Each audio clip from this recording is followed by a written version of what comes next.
What's up, Buck Doug with Deanie in the Garage. Today we are going to be doing a transmission fluid and filter service on a Jeep Dodge Chrysler 545 and 45 RFE transmission. If you don't know, the 45 and the 545 RFE are identical physically. The only difference between them is the tuning in the TCM, and as a result, the trans service is literally identical. Here's what you're going to need. Obviously, you're going to need the fluid. These transmissions take ATF plus 4, nothing but the finest. I went with Wally World Super Tech. You are obviously going to need the filters. There's a great WIX kit that I've come to trust. There's two filters in this transmission. There's a spin-on filter for the cooler system, and then there's a sump filter. Sump filter also has, let's call it an O-ring seal. It's called a seal. The WIX kit comes with a gasket. Toss that away, because these things, these trans pans come siliconed on from the factory, and I highly recommend that's the route you go, because they are stamped steel pans, and they leak if you try to use a gasket. Mopar knew it, Chrysler knew it, that's why they glued them on. So go ahead and get yourself a brandy new tube of red RTV. That's the one I trust. I got myself a brand new tube because I'm one of those people who uses an entire tube on every project.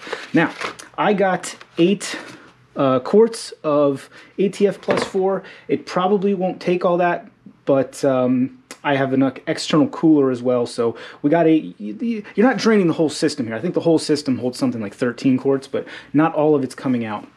Additionally, you're obviously going to need a big bucket. I highly recommend a good amount of shop towels and maybe even some kitty litter around, because this is a job that can get messy. First thing we got to do is crawl under there, get the old pan off and the old fluid in the big green tub here. Alrighty, friends, followers, and fellow driveway monkeys, here is the trans pan. It's worth noting this is a Jeep Grand Cherokee, a 2001 with the 4.7. If you're doing this in a Dodge pickup truck, I'm pretty sure this cross member here is actually covering your trans pan, so you'll have to suspend your your transfer case with something like a jack or a jack stand. Remove this. Thankfully, my Grand Cherokee, I don't have to do that. What I did do was I jacked up the body, left the wheels on the ground, and then put some jack stands underneath it just to give us a little more headroom. You got about 1 million of these little, they're either 8 mil or 5/16. I prefer 5/16, so that's what I'm using. 8 mil feels just as snug though. You're gonna go ahead and take out all the ones except for the ones in the 4 corners. I'm gonna do that now. Alrighty, once you have completed that, now you've only got 4 bolts holding this bad boy in, you may start to notice, as I am, that the leaks are beginning to form. So let's, hey, our bucket disappeared. Get back here, look at that. Let's get our bucket strategically placed. I highly recommend you go and get the biggest bucket the box store has, and just be prepared to deal with that most vile of fluids, automatic transmission fluid. It's my least favorite fluid to work with. Now would be a really awesome time to have a lift. I don't have one though. What you're going to do now is pull your 4 bolts out and leave them in a couple threads.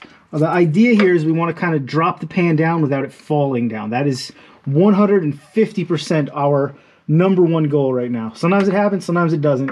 If yours is already leaking like mine is, that probably means it's been previously serviced, which I guess in the long run is a good thing, but it also probably means it's going to be a lot harder for you to accomplish that goal than for some.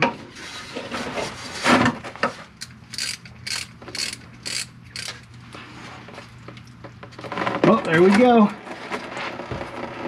We're starting to get some drippage. Now, if you have the means, you can suction a lot of this fluid out ahead of time from up top. I didn't have anything that was long enough to reach down there.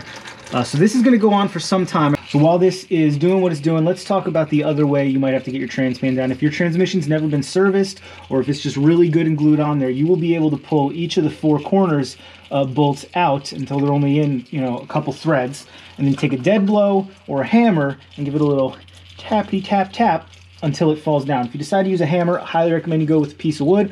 I don't want to tell you how to paddle your canoe, but these are just stamped steel, and it's incredibly easy to deform them, and then they won't seal. Additionally, they do sell a very affordable replacement pan that has a drain plug in it. I thought about going that direction, but ultimately chose against it this time. But it's certainly an option if you're going to be doing your trans service a lot. You may want to consider, so that you don't have to go through this, because the filters, I'll leave the corrected answer up on the screen, but I think the filters are good for 80,000 miles. Obviously less if you're doing some real serious towing. I'm just going to attempt to fade a little bit, because this side doesn't seem to have dropped down. And if I give these front ones a little bit of room to run, the whole pan will be able to tilt. Or it's going to start pouring out that side as well. That's probably what's going to happen. And then my day gets real interesting.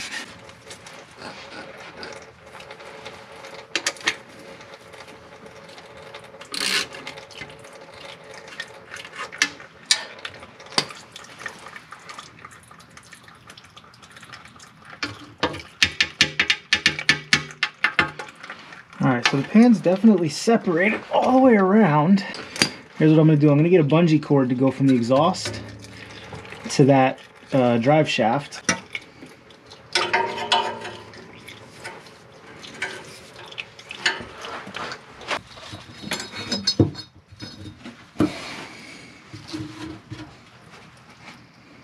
And the idea behind that is going to be, I'm going to take these front ones out, and we're going to see if we can't tilt the pan down some more, but I don't want it all resting on those two up there, because again, it's super easy to deform these things and then they never seal again. And is there anything worse than a leaking automatic transmission? I mean, there obviously is, but I guess gear oil's worse.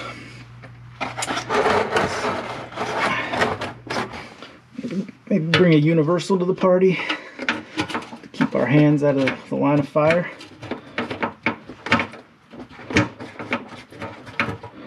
There we go, that pan is free. And our bungee cord is working a treat. Let's get our pan back in position. We're going to see about... Oh, you know, there's just not much fluid left in that pan. Alrighty. I think we're at a good place. Here's what we're going to do. Ooh, this thing's been leaking for a while. That might be motor oil. With this 4.7, if there's no oil under it, there's no oil in it, at least in my experience. And the rear main on this is not as easy as the 4-liter. But I digress, we're doing transmissions today. So here's what I'm going to do. I'm going to support this with my hand. That bungee cord is doing most of the work. We're going to pull these last two out. One.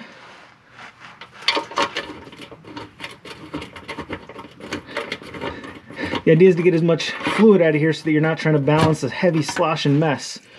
Alright, and now let's undo our trusty bungee. Easier said than done, eh, bud? Oh, our trusty bungee's a little too trusty. And now we can hopefully just pan and all go straight down with whatever fluid's left.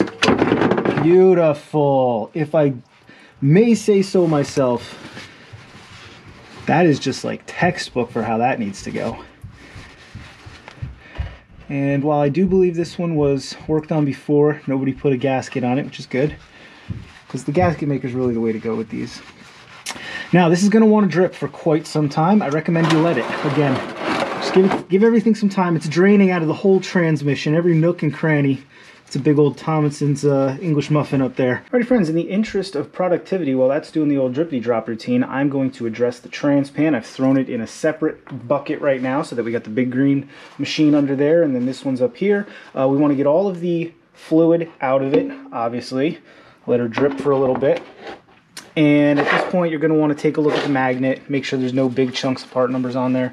This one's actually pretty good. How do I balance that? Balance, dang it.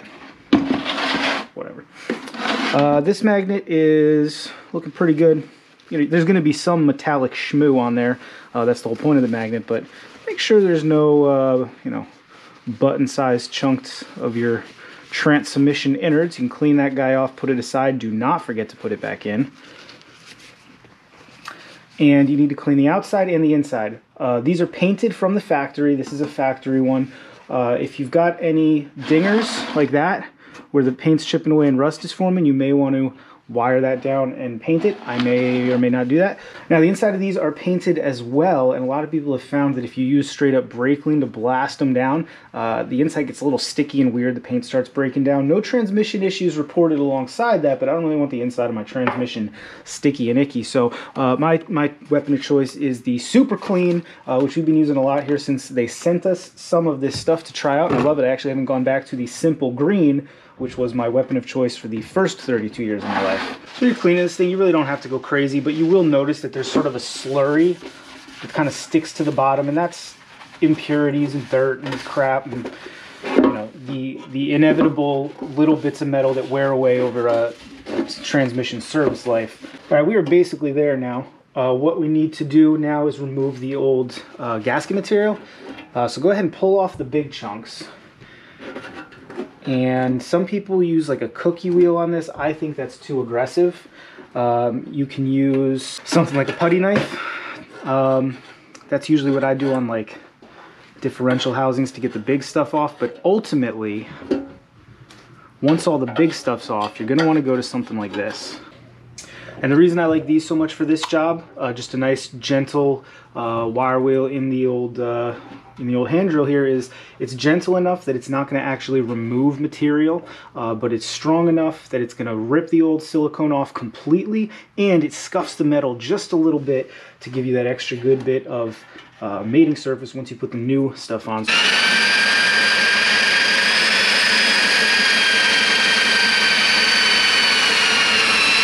All right, once that's done, you want to give her maybe another little spray and wipe down to get any of the paint or gasket material out of there. The last thing you'd want to do is gum up your brandy new filters with a whole bunch of grinded off gasket material. And give a nice clean to this edge here. But you can see it's nice and rough now. It's going to take that RTV just fine. Alrighty, back under the beast, you can see a significant amount of the dripping has stopped, though it is still dripping. It will continue to do so for the remainder of the flight. Now we'll pull the filters off. This sump filter, I've seen some that have a nut, but this one has a Torx. So we're gonna go ahead and pop that bad boy off.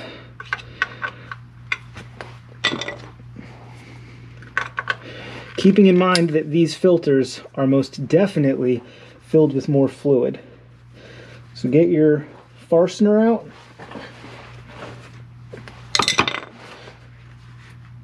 While supporting it with your other hand, put your fastener on your grip mat. And this should just pop out. Ooh, we just barely made it in the bucket. There we go. We're dripping a little on the floor. Almost on the camera. I almost got you guys with ATF. Wouldn't that have been a thing? Next is the spin-off filter. Clean it off. If you can get this off by hand, that's all the better.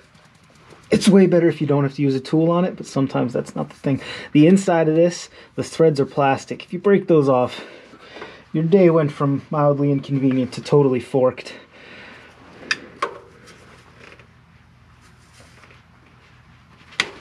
Thank goodness.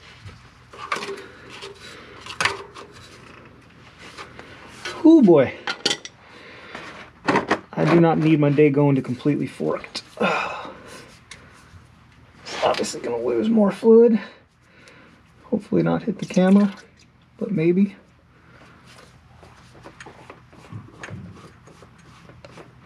ATF running down to my elbow. I love it. The next thing we have to do is clean up this gasket seating material. And the only tool that I'd want to be using for a job like that down here, get yourself a Carbide scraper. These are from Lisle. They're amazing. It comes in a 2-pack. There's this one and then like a little teeny, I don't know, it's probably about 3/4 of an inch. I'll leave a link down in the description. These things are great. You can get them on Amazon. I don't know, maybe they're 30 bucks for the two, but anything else, and this is a nightmare. They make short work of it. The other thing is this is an aluminum housing, so there's some corrosion that'll build up on there. So you want to work your way around breaking off any corrosion, breaking off any old gasket material, and hopefully not scraping up this mating surface too much in the process. Go nice and gentle, take your time. And this Carbide scraper just makes light work of anything. Highly recommend. Link down in the description. These are by Lisle.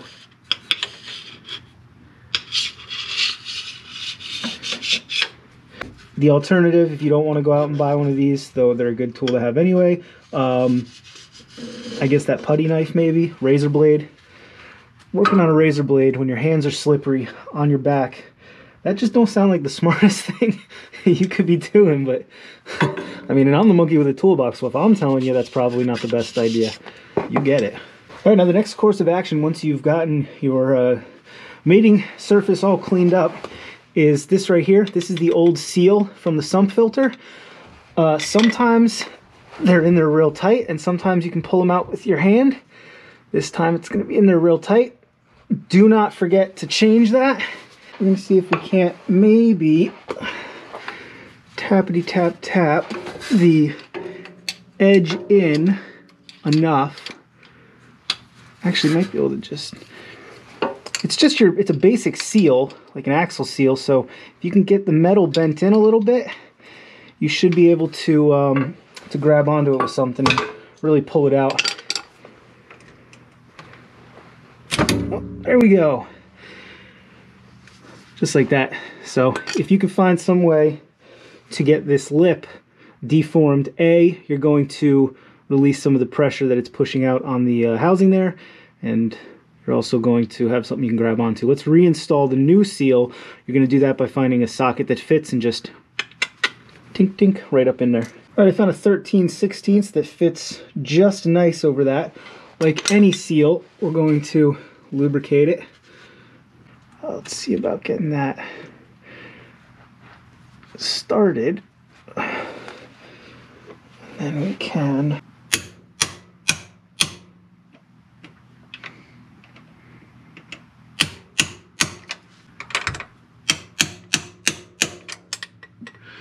Alright, so this thing was starting to go in a little crooked. I turned the old socket around so you get a nice flat area to work with there. I know my big old monkey hands are all up in the way, but not a ton of room to work down here. Make sure that's seated all the way around. It looks like it is, but I do not want to be doing this job again, so a couple extra taps for love. Oh yeah, it's pretty mint if you squint. We can now reinstall our new sump filter.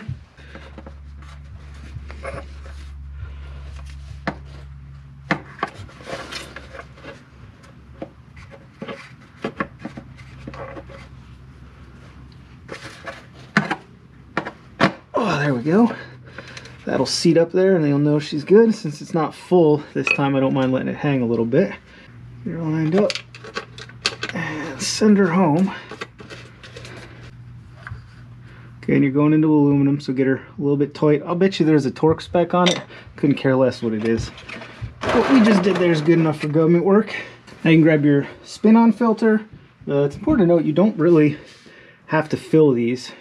Obviously, like any other filter, we're gonna wet the whistle a little bit. You don't have to fill these. It's entirely possible that the first time you turn on the vehicle, you may throw a code for transmission loss of prime. That's just because there was no fluid in here. But if you turn it off, kick it back on, clear the code, it won't come back. For my money, that's easier. It's not like it happens every time, it's just, it may happen. I'd rather do that than be crawling around under here with full filters. Just hand tight this bad boy, because again, everything's plastic. Oh, so that feels good. That one's the way she should be. All right, time to get our gasket jimmy jammed on there. I'm just using regular RTV. That's what they used from the factory. And I've pretty much never heard of someone being happy with a gasket. The Fel-Pro makes them. You got rubber ones, you got cork ones. So we're just gonna go ahead and basically fill up these grooves. That's what they're there for. And go around each screw hole. And let's see, did I cut this enough? No, I'm gonna cut that a little bit more. Because I like to really glom it on there. Alright, we're coming around the home stretch here. We're now going to do what so many people decide to skip. It's a very essential step to make sure we dotted all our I's here. Take your finger and go around the whole area, kind of spread it out, make sure there's no high or low spots, you're not missing in any areas. We're just going to kind of lightly spread it out, make sure that it's totally filled in everything. You can see though it's laying it out in this nice uniform layer. We're gonna let that set up for a little bit, and then that's gonna seal like nobody's business. All right, we're gonna crawl back under here, and inevitably, in the time that's passed since you cleaned all your surfaces to now, some more fluid is snuck up on there. So we're gonna clean all around there. Now we're gonna bring our pan in.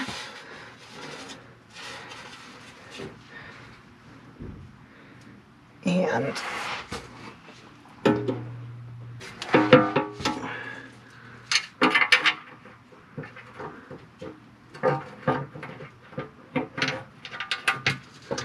gonna look to get the first bolt in. Hope it goes in quick and easy. Should go without saying that I'm not bothering with crisscrosses because I'm just doing finger tight here. I'm just getting them in there. I'll let the RTV set up for an hour. I don't always follow the RTV suggested, recommended, do this and then wait and all that, but I do on transpans because I'm not trying to have my transmission leaking all over God's green earth. Alrighty, cats and kittens, back under here for hopefully the final time today. Gave this, I don't know, some amount of time to cure up, about as long as it took to clean up the tools from the job and the bucket and dump the fluids and all that. You can do a star pattern, you can do the start at opposite ends and work around. I like to call that the snake method. That's what I'm going to do. I'm going to start here and here and just sort of work our way around. I don't know what the torque is for these. I don't care. Anybody who's worked with RTV at all knows when it's tight. I'm going to do it in 2 rounds, so I'm going to snug them up nice and snuggle-like, and then I'm going to come back around and put them to where I think they need to be. Alright, once you're done there, I like to go around in a circle one more time just to make sure I didn't miss any in my crazy zigzag polygon snake eating its own tail method. One last chance, because then we're going to go up top and put fluid in it and be done with this. This is very, very cold and I'm tired of laying on the concrete. I do have a creeper that I would have used for this, but it currently has a DOA jet ski on it, which I have to bring into the garage sometime this week so I can make it less DOA. Oh, see, I think that one may have missed its tightening down. That's why we do this. My phone is blowing up. Eric must have found a stash of snow blowers for us to fix. There we go. La-di-da. La-di-da. La-di-da. La-di-da. La-di-da. Let's go up top and finish this job out. Alrighty, bud, I think I'm going to start with 6 because I poured the bucket out. It was definitely a little more than 6, but we're going to start with 6 quarts in here, and we're going to roll her outside and see how much more she'll take. Conceivably a bit. This is the only funnel I had on hand, which is a huge bummer because I'm going to be here. I'm going to be here all day, slowly pouring these 6 down there, but we'll get there eventually. Alright, here's a question for y'all. Which do you think smells worse, brand new ATF or really, really, really burnt ATF? I think we can all agree ATF is one of the worst smells in the shop. Personally, the smell of brand new ATF absolutely disgusts me, but I know a lot of people who they find it even less appealing when totally burnt. And I guess I'll further that question, what do you hate more than ATF? There are some gear oils that are pretty rank in any state. Other than that, I enjoy the smell of gas.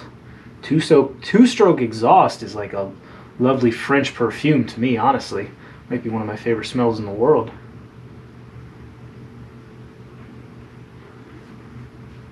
Actually, I really love the smell of RTV.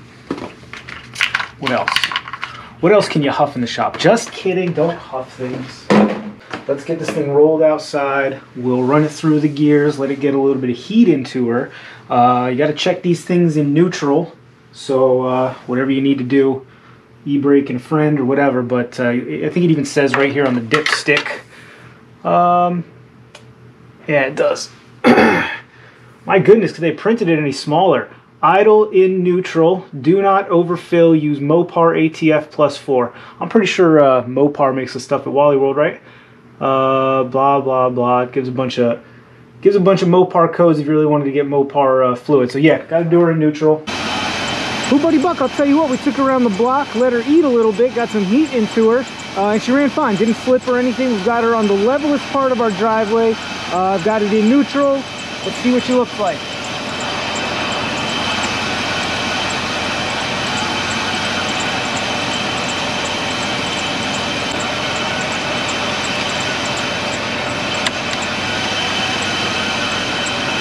Oh yeah, she needs more. She needs some more. Let's go get another quart.